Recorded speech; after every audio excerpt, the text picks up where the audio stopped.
রাষ্ট্র সংস্কারে বিএনপির ৩১ দফা প্রস্তাবনা ও নাগরিক ভাবনা নিয়ে বৃহস্পতিবার রাজধানীর বনানীতে লেকশোর হোটেলে এই সেমিনারের আয়োজন। এতে বিএনপি মহাসচিব মির্জা ফখরুল ইসলাম আলমগীর ৩১ দফার প্রাসঙ্গিকতা তুলে ধরেন। তিনি বলেন, যুগপথ আন্দোলনের শরিকদের মতামত নিয়েই রাষ্ট্র সংস্কারে ৩১ দফা দেওয়া হয়েছে।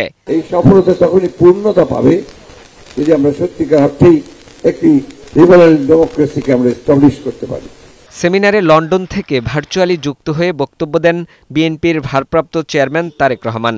তিনি বলেন, ক্ষমতায় গেলে আইনের শাসন প্রতিষ্ঠা ও গ্রহণযোগ্যতার ভিত্তিতে রাষ্ট্র পরিচালনা করতে চান তারা। আমরা নিশ্চিত করতে চাই, সর্বোচ্চ চেষ্টা থাকবে আমাদের, আগামীর বাংলাদেশে আর কোনো ব্যক্তি এমনকি প্রধানমন্ত্রীও স্বৈরাচারী হয়ে ক্ষমতার অপব্যবহার যেন করতে না পারে বা পারবে না।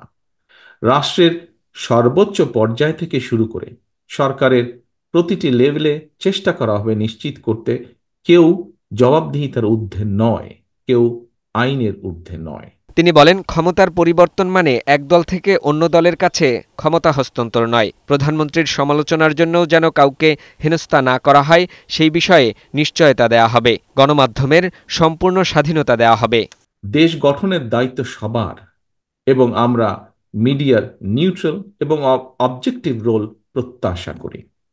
আমাদের উৎসাহ দিতে হবে আধুনিকতাকে, বরণ করে নিতে হবে অভিনবত্বকে, সামনের দিকে দৃষ্টিপাত করে আলিঙ্গন করে নিতে হবে সমাজের বিভিন্ন শ্রেণী পেশা মানুষের চিন্তাধারাকে।